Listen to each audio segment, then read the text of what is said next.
বিয়ে বাড়ির প্লেট সাজিয়ে নিয়েছি আস্ত একটা মুরগি দিয়ে, সাথে আরও অনেক আইটেম দিয়ে। কাউকে তার অতিরিক্ত ভালো মন্দ বোঝাতে যাবেন না, এতে আপনি নিজেই খারাপ হয়ে যাবেন। আসসালামু আলাইকুম, কেমন আছেন সবাই? আমি আস্ত একটা মুরগি নিয়ে নিয়েছি। এই মুরগিটার ওজন ছিল প্রায় 3.25 কেজির মতো। মুরগিটাকে আমি একটা ছুরি দিয়ে কেটে কেটে নিচ্ছি। মুরগিটাকে আমি মেরিনেট করব। মেরিনেট করার আগে ভালোভাবে একটু কেটে কেটে নিলে মশলাগুলো ভিতরে ভালোভাবে ঢুকে যায়। একটা বাটিতে নিয়ে নিয়েছি হলুদের গুঁড়ি, মরিচের গুঁড়ি, রসুনের পেস্ট, আদার পেস্ট নিয়ে মুরগিটাকে ভালোভাবে আমি 10 মিনিট পর্যন্ত মেরিনেট করে নিয়েছি। এখন এই মুরগিটাকে আমি 30 মিনিট মেরিনেট করে রেখে দিব। 30 মিনিট পর আমি কড়াইয়ে তেল গরম করে নিয়েছি। নিয়ে সেই গরম তেলে মেরিনেট করে রাখা মুরগিটা এখন এপাশ ওই পাশ উল্টিয়ে পাল্টিয়ে খুব সুন্দর করে ভেজে নিব। ভেজে নিয়ে যে তেলটা বেশি হয়ে গেছিলো সেই তেলের সাথে আর একটু তেল অ্যাড করে লবণ, পেঁয়াজ কুচি, ধনিয়ার গুঁড়ি, জিরার গুঁড়ি, মরিচের গুঁড়ি, হলুদের গুঁড়ি, সব রকম গুঁড়ো মশলা এবং পেঁয়াজ বাটা, আদা বাটা, রসুন বাটা, জিরা বাটা,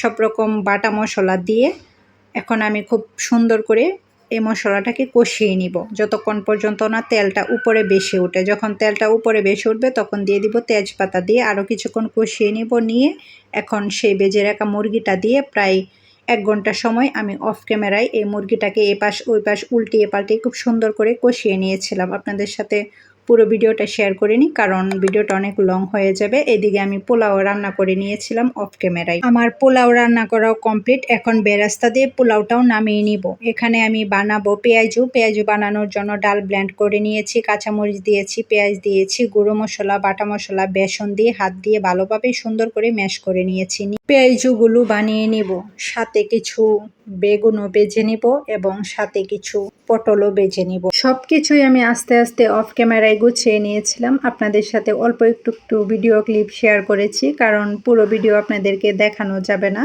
দেখালে ভিডিওটা অনেক লং হয়ে যাবে। অফ ক্যামেরায় আমি সব কিছুই তৈরি করে নিয়েছি। এখানে বেগুন, পেঁয়াজু আর পটল বেজে নিয়েছি। এখানে পোলাও রান্না করে নিয়েছি। এখানে শসা, টমেটো, গাজর, লেবু কেটে নিয়েছি। এদিকে মুরগিটাকেও আমি ভালোভাবে কষিয়ে প্লেটে নিয়ে নিয়েছি। এখন আমার বিয়ে বাড়ির প্লেট সাজানোর পালা। কখনোই কাউকে তার অতিরিক্ত ভালো মন্দ বোঝাতে যাবেন না, এতে আপনি নিজেই খারাপ হয়ে যাবেন। বরং তাকে একাই ছেড়ে দিন। যেদিন সে ঠকে যাবে সেদিন সে নিজেই আপনার মূল্যটা বুঝতে পারবে। অন্যকে ভালোবাসুন, সম্মান করুন, সাহায্য করুন, সহযোগিতা করুন, তবে নিজের সম্মানটাকেও ধরে রাখুন। একটা মানুষের জীবনে সবথেকে বেশি প্রয়োজন হচ্ছে তার নিজের সম্মান। প্লেটটা সাজিয়ে নিচ্ছি। প্রথমে দিয়ে দিয়েছি পোলাওগুলো, পরে দিয়ে দিয়েছি পেঁয়াজুগুলো, পরে দিয়ে দিয়েছি পটল ভাজাগুলো, এখন দিয়ে দিচ্ছি বেগুন ভাজাগুলো। খুব সুন্দর করে আমি প্লেটটাকে সাজিয়ে নিব। এখন দিয়ে দিব টমেটোগুলো, শসাগুলো, লেবুগুলো এবং গাজরগুলো দিয়ে আমার প্লেট সাজানোটা কমপ্লিট করে নিব। আমার প্লেট সাজানোটা আপনাদের কাছে কেমন লেগেছে অবশ্যই কমেন্ট করে জানাবেন। ভিডিওটি ভালো লেগে থাকলে চ্যানেলটিকে এখনও যারা সাবস্ক্রাইব করেননি চ্যানেলটিকে সাবস্ক্রাইব করে দিবেন। আজকের মতো ভিডিওটা এখানেই শেষ করছি। দেখা হবে অন্য কোনো ভিডিওতে। সে পর্যন্ত সবাই ভালো থাকবেন। আল্লাহ হাফিজ। আসসালামু আলাইকুম।